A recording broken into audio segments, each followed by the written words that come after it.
Heads up. Now we move on to freedom of the press, which, as I hear it, is under great threat in this country. The Washington Post, the New York Times, CNN, MSNBC, all of them. Great threat from this administration. The freedom of the press. How so, you might ask? Well, there's actually a good piece at the Daily Wire on this subject by a gentleman by the name of Joseph Curl. So let's first lay this out, and then I want to lay out something else that you haven't heard today. To hear the liberal media tell it, the horrible Trump administration, bent on destroying the First Amendment, has barred a legitimate journalist from covering the White House. Or as the New York Times put it, the White House barred a CNN journalist from attending a public appearance by President Trump in the Rose Garden on Wednesday, an apparent act of retaliation that drew immediate rebuke from news organizations and signaled the latest escalation of Mr. Trump's hostilities toward the news media. Once again, that's not the full story. And just for the record, a lie of omission is still a lie.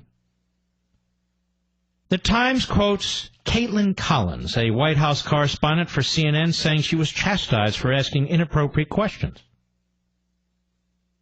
We played this yesterday, didn't we, Mr. Producer? And they did not like the questions I asked President Trump about the news of the day, Collins said. That, she claimed, led to the White House barring her from the following press event in the White House Rose Garden. But White House Press Secretary Sarah Sanders offered a very different account. She says that's actually not what happened. At the conclusion of a press event in the Oval Office, a reporter shouted questions and refused to leave, despite repeatedly being asked to do so, Sanders said in a statement. Subsequently, our staff informed her she was not welcome to participate in the next event, but made clear that any other journalist from her network could attend. Do you see how the media humiliate themselves? Do you see how the media lie? And immediately, and I pointed this out yesterday, Fox and other news organizations circled the wagons around CNN. They didn't want to be left out. They didn't want to be seen as not supporting the First Amendment. This has nothing to do with the First Amendment. This has nothing to do with freedom of speech. Inquiries are not being shut down. Questions are not being shut down. This young lady was disruptive. You can't have that in a newsroom. You can't have that on a football field. You can't have it in a classroom. You can't have it in a courthouse. You can't have it at a congressional hearing. You can ask questions. You can ask tough questions. But wait your turn. Right place, right time. It's not as if the media aren't free to cover Donald Trump. They don't stop covering Donald Trump. So subsequently, our staff informed her she wasn't welcome to participate in the next event. Now, of course, the she refused to leave part wasn't reported by the media. Far different from the versions you're hearing in the mainstream media. And Collins herself noted that CNN wasn't barred from the event.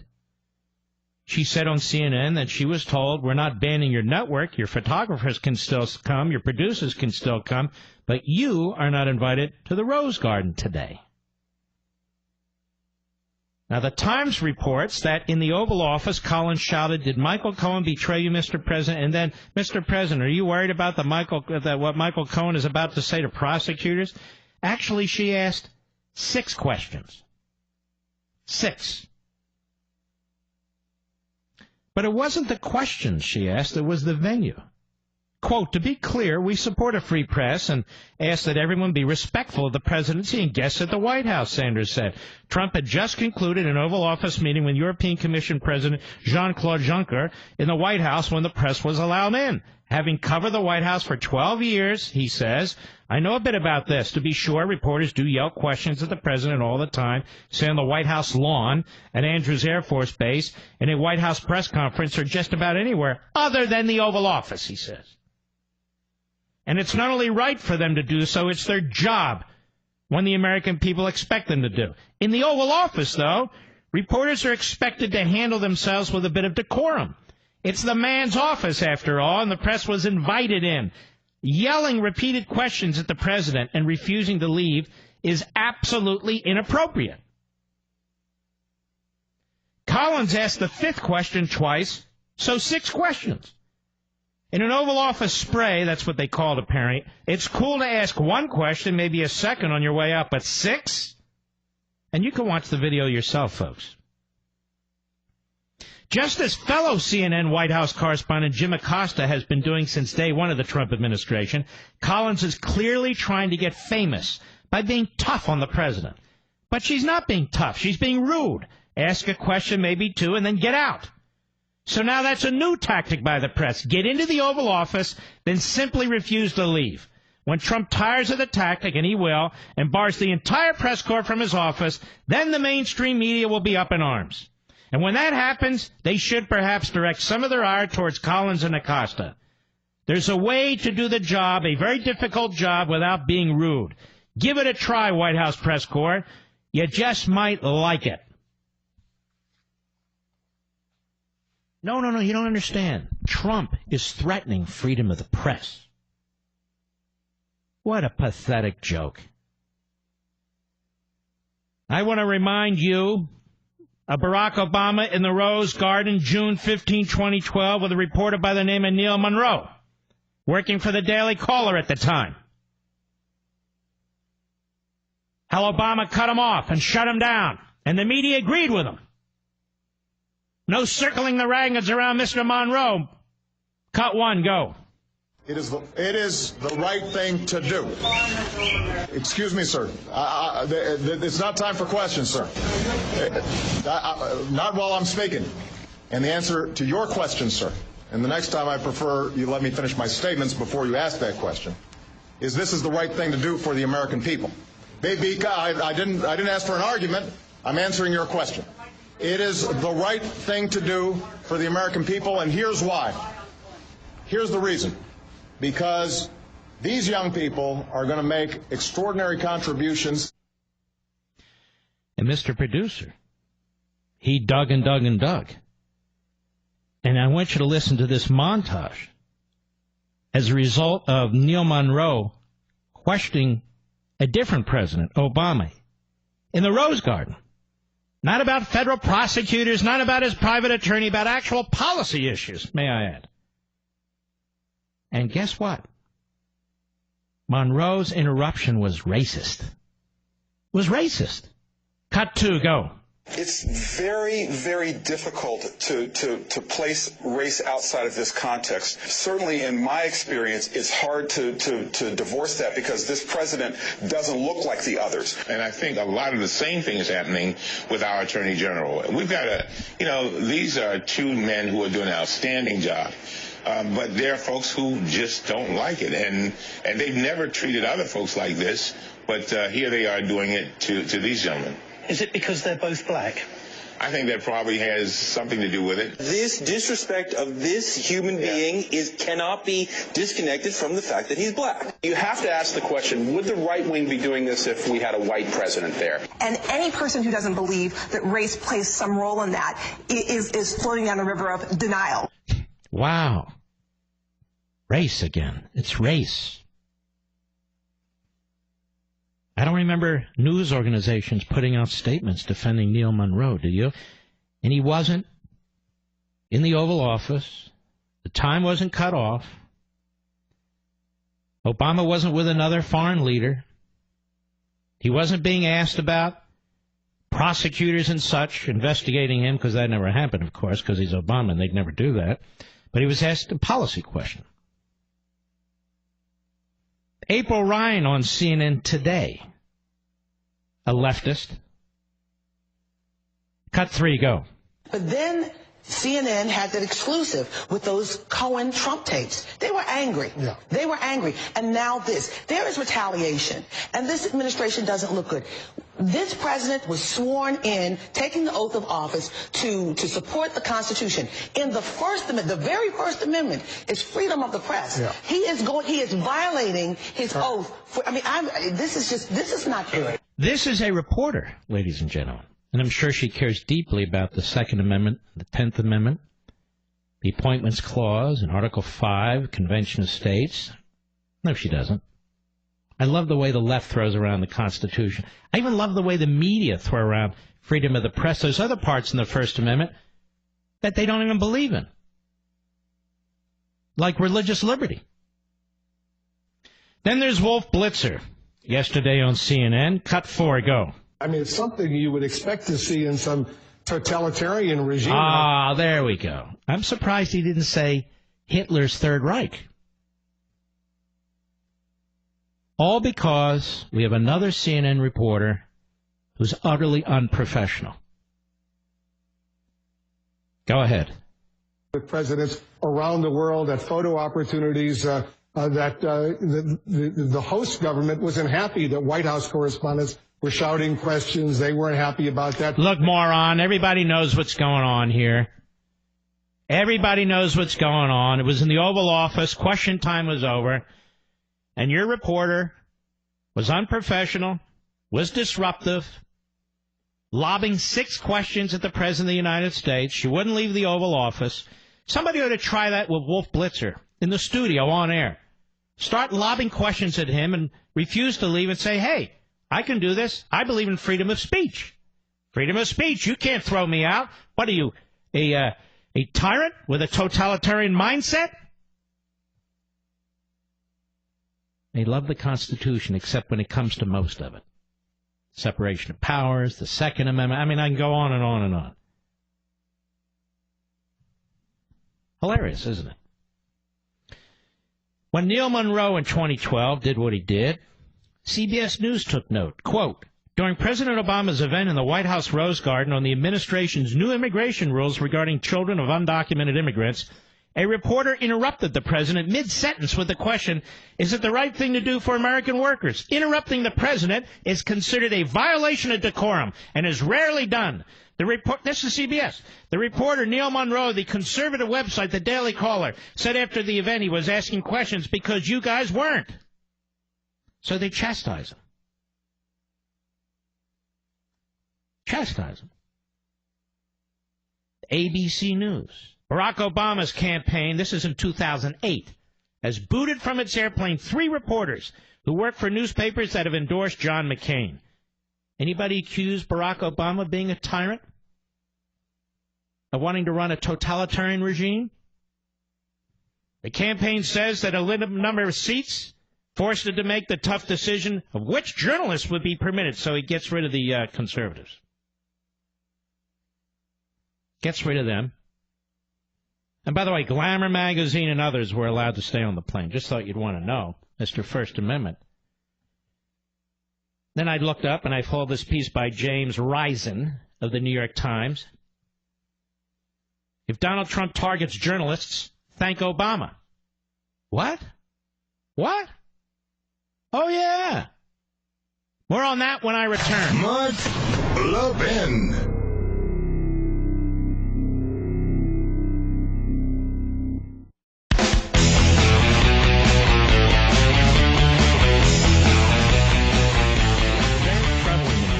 Little is actually understood about impeachment, including among professors who show up at TV. It just is astonishing. And this argument that the Republicans better be careful on this impeachment question, because if the Democrats take the House, then they'll just change the name. That is a preposterous argument. You look at the facts. You look at the case. Does Mr. Rosenstein deserve to be removed or not? The answer is yes. Does the president deserve to be removed or not? The answer is no. And I would also remind these professors, and they should be very thankful I'm not naming them, that the way the framers looked at this, there was a different standard or interpretation of impeachment, or at least the application to a president than any other civil officer. They said so. because the president obviously represents an entire branch of government and has been elected. Not so with judges, not so with cabinet members and sub-cabinet members, among others. So these nuances clearly are not understood. You've got one guy who wrote a whole book on impeachment. You want to read a good book on impeachment, go to Raoul Berger. I've told you this before. And I'm afraid I'm going to have to get into this in far more detail over the course of the next several months because of what's happening in this country.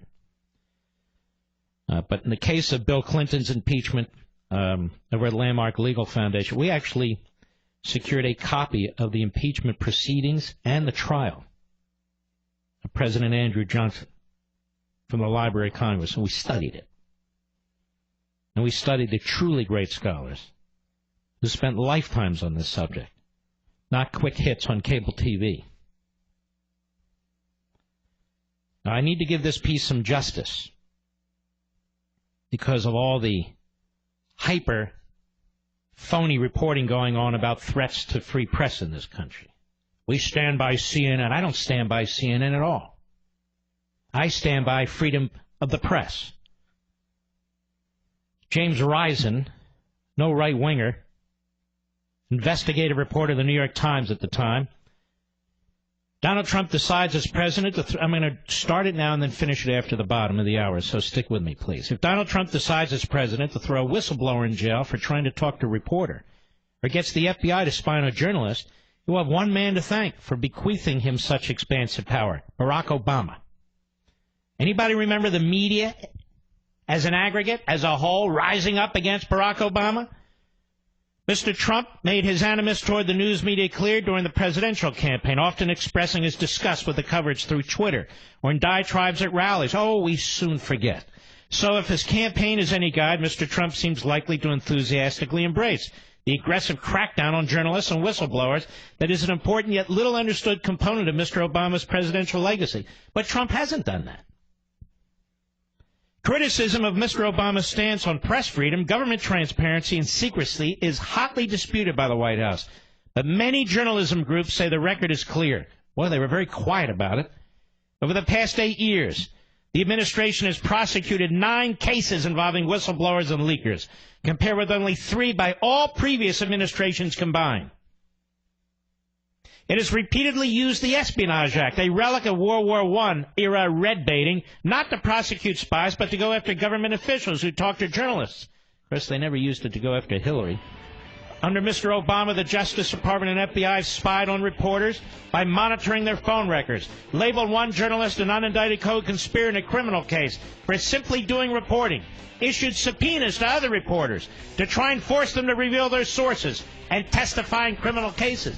Sounds like Robert Mueller, actually. Now there is somebody who's going after freedom of the press. I'm not done. I'll be right back.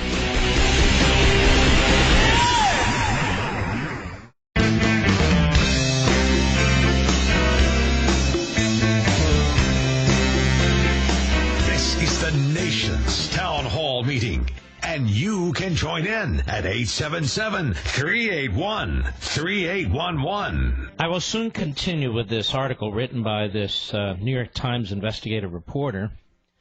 And it's not even to show the hypocrisy of the left and these reporting organizations. It's more. It's to show you real threats to freedom of the press versus claims of threats to freedom of the press.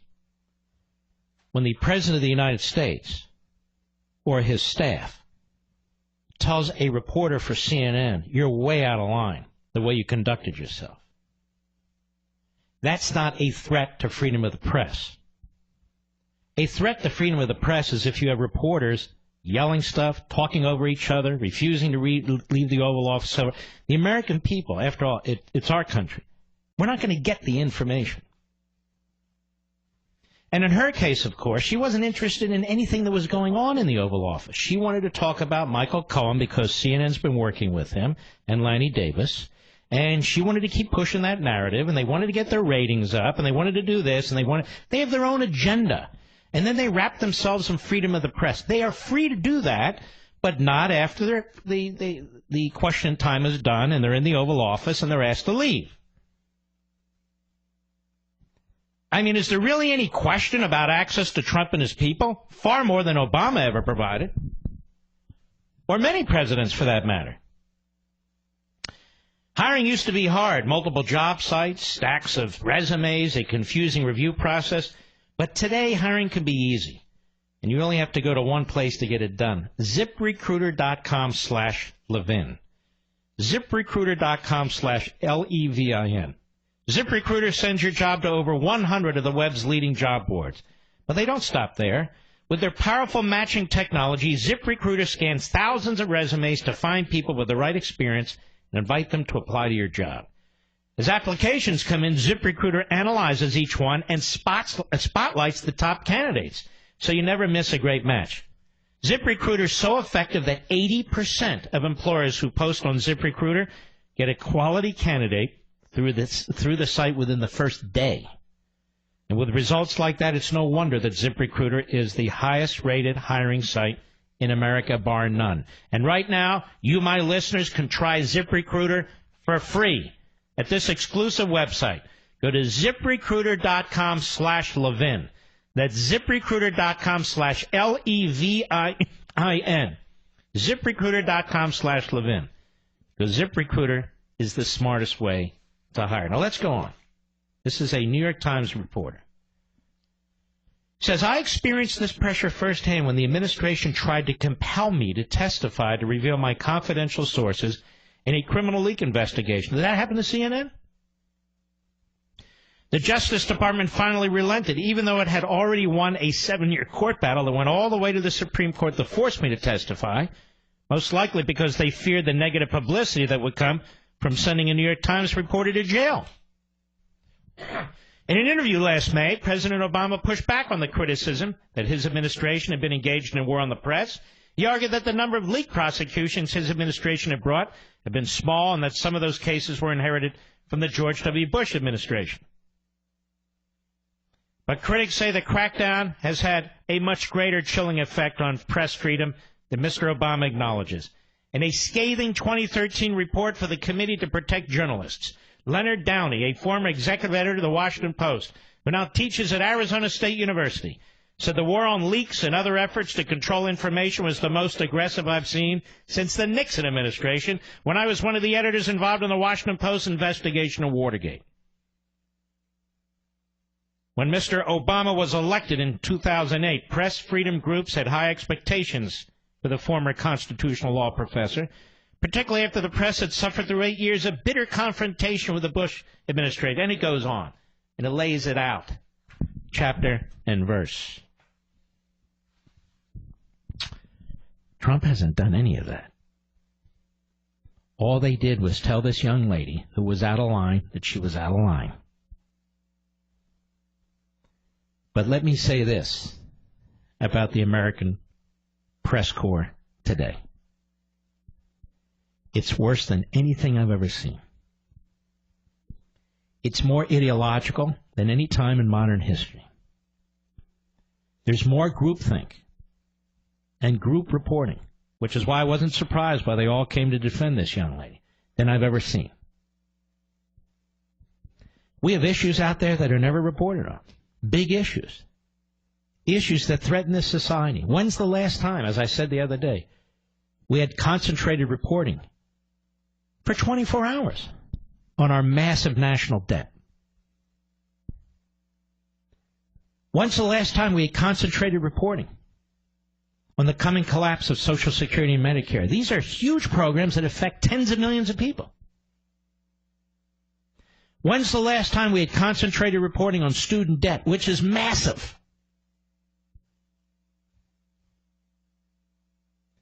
When's the last time we had concentrated reporting on the threat that China poses to this country, stealing our technology, shaking down companies that do business in China, their military buildup and all that? When is the last time? And I could go on and on. We have huge issues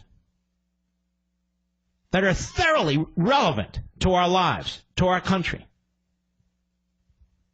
And then when you see these same so-called media outlets spend weeks on Stormy Daniels, spend weeks on Michael Cohen and Lanny Davis, spend weeks on these various issues, because they want to take out Trump, because they're myopic and they're obsessed and they're frenetic about it. Don't tell us about the damage Trump's doing to freedom of the press. You're damaging freedom of the press. You're unprofessional. Your priorities are skewed. You're ideologically driven. You carry the ball for the Democrat Party more times than not. You treat conservatives like we're reptiles at the zoo. And you won't self-identify. You won't label yourselves what you actually are. CNN is a left-wing network. It's not a news network. MSNBC is a left-wing network. Fox is a right-of-center network. They try far more than the others, I will say. The New York Times is a left-wing newspaper. The Washington Post is a left-wing newspaper. You can go down the line and look at the people they hire. So from the get-go, they are completely dishonest, intellectually and otherwise, about what they really are and what they really do. Now, they have every right to do it. Nobody's challenging that. So their press freedom is not threatened. But when you go in the Oval Office, act like a professional. You can ask tough questions, not 6. When you're asked to leave, like everybody else, you leave. I gave you a little history of the presidential press conference. They're not in the Constitution. It's not a constitutional right. They used to be off the record. Presidents used to use them to advance their own cause. But we have a very different situation right now. Too often than not, unprofessional individuals who seek to promote themselves in order to make more money, in order to get higher ratings, in order to get their own TV shows and radio shows. In other words, people who are there for themselves, and then they wrap themselves in freedom of the press. So if the president calls them out, or you call them out, or I call them out, we're not threatening freedom of the press. We're pointing out some jackass or some network that clearly goes this way or that way. That's called freedom of speech. And there's nothing wrong with it. I just wish that these same people felt the same way about the rest of the Constitution, which they clearly do not. Like the amendment that follows the First Amendment, the Second Amendment. Or as I said earlier, a number of the issues within the First Amendment, like religious liberty, which many of them don't believe in. Well, the media. So it's not a matter of whether the press should be aggressive. It's not a matter of hypocrisy. That is, when the Democrats are in power, we don't want them throwing out our people. If somebody's in there doing the same thing, they should be treated the same way. But there's a lot of questions here. Who decides which news outlets are in the Washington Press Corps? Why are they, for the most part, the same news organizations? We have an enormous number of news outlets, and they're not all these traditional outlets. With new technologies and new communication methods, you have all kinds of internet reporters and news websites and so forth. Are they properly represented in the Washington Press Corps? How about regional news operations and local news operations? Are they properly represented?